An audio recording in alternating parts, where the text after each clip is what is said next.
हमारे यहां डिबेट हर बात पे होती है। कोई ऐसा सब्जेक्ट नहीं है जिस पे हम सनातन के लोग डिबेट करने से शर्माते हों। लेकिन हमारी 5000 साल पुरानी सभ्यता और परंपरा, हमारे आदर्श, हमारे मूल्य, उन्होंने हमें बहुत कुछ ऐसा कहने से रोका कि हमें उस स्तर पे नहीं जाना चाहिए। हमें अपना स्टेटस बरकरार रखना चाहिए, दुनिया कितनी भी खराब हो जाए। लेकिन महापुरुष होने के लिए, एक महान सभ्यता होने के लिए भी आपको अपने दुश्मन के स्तर पर आकर के उससे लड़ना पड़ता है। लिहाजा यह नहीं हो सकता कि आज जिस दौर में हम हैं, जिन संकटों से, जिन चैलेंजेस से यह देश गुजर रहा है, हम अपनी महानता को इस बार बार उसका वर्णन करें और अपने दुश्मन का जवाब न दें और दुश्मन से कहें कि शायद वो हमारे मूल्यों को, परंपराओं को, हमारे स्टेटस को समझेगा। वो समझने वाला नहीं है। यह गलती 1947 में भी आपने की, यह गलती आप लोग 2020 में भी कर रहे हैं।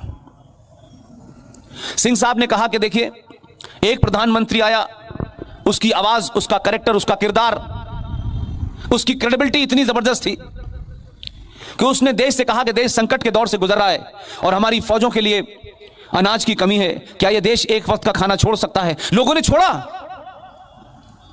2020 में भी हम जब यह सुनते थे कि यह समाज बहुत लालची है, बड़ा सेल्फिश है, सिर्फ अपने बारे में सोचता है और किसी के बारे में नहीं सोचता, उस समाज में भी इस चेतना को जगाने वाला भी इस वक्त के प्रधानमंत्री ने बहुत सारी अपीलें की आपसे, आपने छोड़ी। न मैं लाल बहादुर शास्त्री हूं, न मेरे कोई नरेंद्र मोदी के बराबर का मेरा कद है, लेकिन क्या यह नहीं हो सकता कि जितनी भी हमारे इंटरनल कंट्राडिक्शंस हैं, ये ब्राह्मण है, ये ठाकुर है, ये दलित है, ये फलाना है, ये ढिमाका है, ये साउथ इंडियन है, ये नॉर्थ इंडियन है, क्या हम इतने बड़े संकट के सामने हैं कि जब भारत राष्ट्र रहेगा या नहीं रहेगा, ये संकट पे खड़े हैं? क्या तब भी, क्या हम ये नहीं सोच सकते, क्या हम ये इस बात की तरफ हमारा रुझान नहीं जाता कि हम 1000 साल तक गुलाम रहे? मैं तो कह रहा हूं कि बहुत सारे देशों में लोग गुलाम रहते हैं, लेकिन गुलाम अगर आप बहादुरों के रहे तो यह रहता है कम से कम कि हम किसी के गुलाम रहे तो एक महान सभ्यता के रहे, महान लोगों के गुलाम हुए। मेरा दुख यह है, हम बौनों के गुलाम रहे, हम चोर उठाई गिरों के गुलाम रहे, हम बलात्कारियों के गुलाम रहे, हम लुटेरों के गुलाम रहे। मुझे शर्म इस बात की है, हार जीत जीवन में होती है, लेकिन आप हारे किससे, यह महत्वपूर्ण होता है।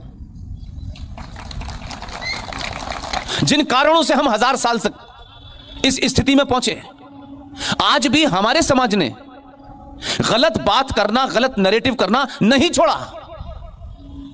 बार बार कहता हूं मैं कि अपने आदर्श को अपने मन में रखिए, लेकिन जो यथार्थ है उससे लड़ने के लिए उसी हथियार का इस्तेमाल करना पड़ेगा जो दुश्मन लेके आपके सामने खड़ा है।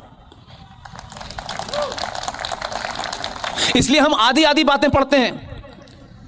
हमारे बुजुर्गों ने जो गलती की है, हम नहीं चाहते, सिंह साहब नहीं चाहते, और देश में 15-20 लोग जो हैं, जो देश भर में अपनी बात कह रहे हैं, सबका मानना यह है हमें क्या मिलेगा क्या नहीं मिलेगा, हमें उसकी कोई चिंता नहीं है, ना हमारा उस तरफ कोई ध्यान है।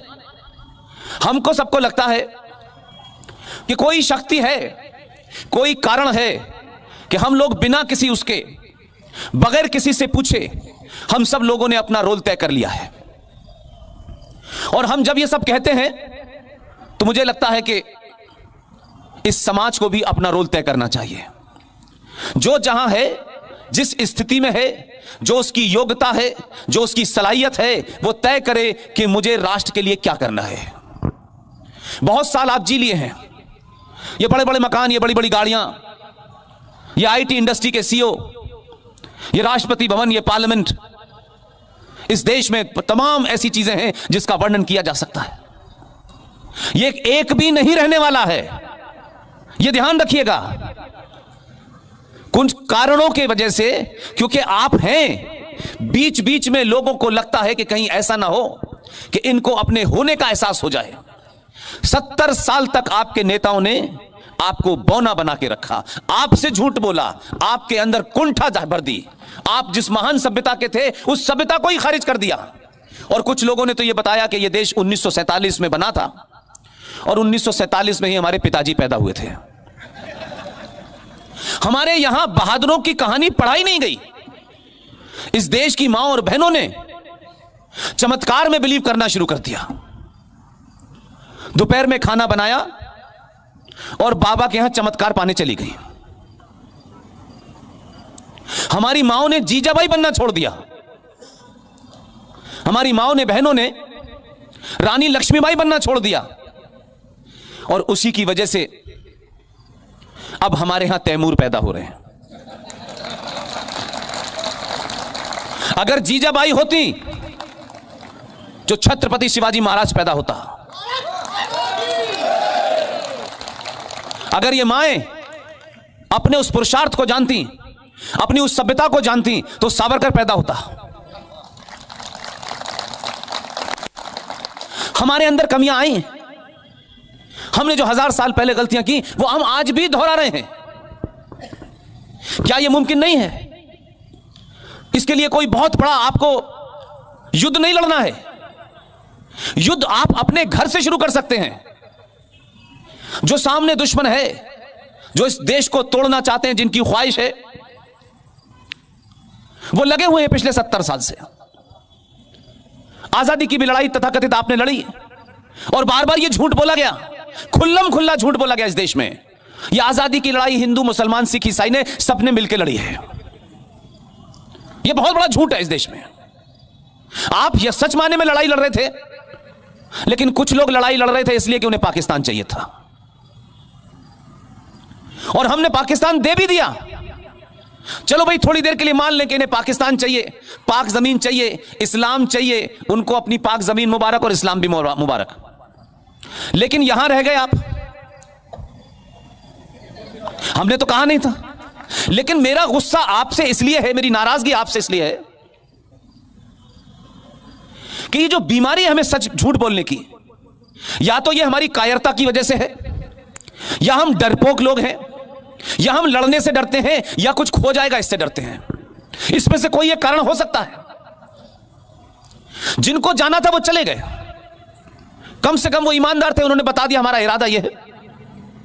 लेकिन इस देश में यह कहा नहीं नहीं नहीं नहीं, जिसका जिक्र सिंह साहब ने किया 1946 का चुनाव, ऑल इंडिया मुस्लिम लीग ने वोट मांगा कि पाकिस्तान बनाना चाहते हैं, कौन कौन उसके हक में है, इस पे वोट मांगा। 475 सीटों में से 425 सीटें हिंदुस्तान के मुसलमान ने पाकिस्तान बनाने के फेवर में दी। लेकिन गया यहां से 2% नहीं, और वो गया नहीं तो यकायक 47 आते ही वो राष्ट्रवादी हो गए। भारत के प्रति उनकी आस्था बदल गई। तो ये झूठ हमने चलाया। उनका एजेंडा कल भी क्लियर था, उनका एजेंडा 1400 साल पहले भी क्लियर था। उन्होंने कोई कंफ्यूजन नहीं रखा। कंफ्यूजन आपके अंदर है। आप उस कंफ्यूजन में रहना चाहते हैं तो रहिए, लेकिन राष्ट्र को गिरवी मत रखिए। जिनको सत्ताओं पे बैठना है बैठे, जिनको राजनीति करनी है करें, लेकिन देश और राष्ट्र में फर्क करना सीखिए। धर्म और मजहब में फर्क समझिए क्या है। यहां बड़े सारे बुद्धिजीवी बैठे होंगे। हम बार बार ये कहते हैं सारे धर्म बराबर हैं। चलिए, मुझे खुशी है कि आप लोगों को इस बात का एहसास हो गया है कि इससे बड़ा कोई झूठ नहीं हो सकता। और मैं अपनी कोई बात जज्बाती होकर नहीं करता। मैं किसी के खिलाफ नहीं हूं और किसी की शान में कोई गुस्ताखी भी नहीं करना चाहता, लेकिन अगर गुस्ताखी करनी पड़ेगी तो खुलेआम करूंगा। सारे धर्म बराबर हैं, यह जब ही तय होगा जब सारे धर्म हो। हम सनातनियों ने 5000 साल पुरानी सभ्यता, जो करोड़ों साल पहले, जब से यह कायनात थी, जब से यह यूनिवर्स था, यह ब्रह्मांड था, यह कब से था मैं नहीं जानता, लेकिन जब से यह ब्रह्मांड था, आज है और पता नहीं करोड़ों साल तक रहेगा। जब तक था, जब तक है और जब तक रहेगा, सिर्फ दुनिया में, इस ब्रह्मांड में एक ही धर्म था, एक ही धर्म है और एक ही रहेगा। उसका नाम है सनातन। इसलिए धर्म सनातन है, बाकी सारे मजहब हैं या रिलीजन हैं। रिलीजन की कोई किताब होगी, रिलीजन का कोई पैगंबर होगा, रिलीजन में यह करना है, यह नहीं करना है। रिलीजन पैदा होते हैं, मर जाते हैं। धर्म नहीं मरता, धर्म अनंत काल तक रहता है। इसलिए सारे धर्म बराबर हैं, यह कहने वाले गधे और घोड़ों में बराबरी कर रहे हैं। अकबर ने भी एक मजहब चलाया था, वो कहां गया, ढूंढ के लाइए। तो आप जब इस किस्म के नैरेटिव बनाते हैं तो आप गलत रास्ते पे, गलत मंजिल पे पहुंचते हैं। आप अपने बच्चे को सुबह उठ के यह कहें कि मेरा बेटा शेर है, रोज कहें उसको, उसके दिमाग में कंटिन्यूअसली डेली हैमर करेगा, मेरी मां मुझे कहती है मैं शेर हूं। उसके अंदर धीरे धीरे शेर की छवि और उसका भाव उसके अंदर बन जाएगा। और सुबह उठ के कहें पोक है, वो नहीं भी होगा तो हो जाएगा। यह साइकोलॉजिकल बात नहीं, आप एक्सपेरिमेंट करके देख लीजिएगा। और इसका सिर्फ एक ही तरीका है कि अगर आपके घर में 2 अक्टूबर में जो पैदा हुए थे उन्हें हटा दीजिए, और जो 23 जनवरी को पैदा हुआ था उसकी तस्वीर लगा लीजिए। आप रोज देखेंगे उसको तो रोज उसके इतिहास को आपकी आंखों के सामने से गुजरना होगा। और आपके घर में बच्चा पूछेगा ये कौन है आदमी जो 23 जनवरी को पैदा हुआ था, तो आप उसे उसका इतिहास बताएंगे तो उसमें यह पैदा होगा कि मैं ऐसा बन सकता हूं। हमने लुटेरों का, कायरों का इतिहास पढ़ाया है, इसलिए कहा जाता है Aurangzeb the great, Akbar the great. और जब आप ये इतिहास पढ़ते हैं तो आपको महाराणा प्रताप का पता नहीं चलता है। सरकारें पढ़ाती हैं, उनका अपना एजेंडा होता है, लेकिन हमारे यहां तो दादी नानी कहानियां सुनाती थी। वो कहानियां आपके जहन में हैं, इसलिए कुछ चीजों में आपको कुछ करना नहीं है। दूसरा, यह कहना बंद कर दीजिए फ्रॉड कि मस्जिद अल्लाह का घर है और मंदिर भगवान का घर है। यह सबसे बड़ा झूठ है। कोई कुरान की किताब यह नहीं बताती, जितनी भी कुरानें दुनिया भर में हैं बताते हैं कोई 7 हैं, कहते मुसलमान एक हैं लेकिन एक कोई कुरान नहीं है। अल अज़हर यूनिवर्सिटी का भी कुरान है, फ्रांस में भी एक किताब है जो मिली हुई है उस जमाने की, लेकिन इस पर डिबेट चल रही है कि मस्जिद जो है वो अल्लाह का घर नहीं है। मस्जिद इस्लाम के अंदर होली शराइन नहीं है, नमाज पढ़ने की जगह है। न वहां कहीं अल्लाह को स्थापित किया गया है, न वहां कोई ऐसी चीज हो रही है जिसको कहें ये वो साफ जगह होती है, आप नमाज पढ़ सकते हैं। मस्जिदें रोज टूटती हैं, सड़क चौड़ी कर दी जाती है। और ये यहां नहीं, ये जो नकली मुसलमान हैं हिंदुस्तान के, इनकी बात नहीं कर रहा। जो असली हैं, जो हरमैन शर्मैन शरीफ, जो काबा के, खाने काबा के जानने वाले हैं, उसके रखवाले हैं, जहां प्रॉफिट मोहम्मद थे, मक्का और मदीना में 2 जगह उनका जिंदगी गुजरी, वहां कोई मस्जिद टूटने से पहले नहीं पूछा जाता है कि सुप्रीम कोर्ट में केस डाल के पूछे कि बाबरी मस्जिद तोड़े या ना तोड़े। वो हमसे, वो असली मुसलमान वही हैं। लेकिन यहां जो हिंदुस्तान का मुसलमान है वो 99% मक्कार है, झूठा है, मुनाफिक है, अपने से भी झूठ बोलता है, इस्लाम से भी झूठ बोलता है, इस मुल्क से भी झूठ बोलता है, सच बात नहीं बताता। सच बताओ, जो है वो करो।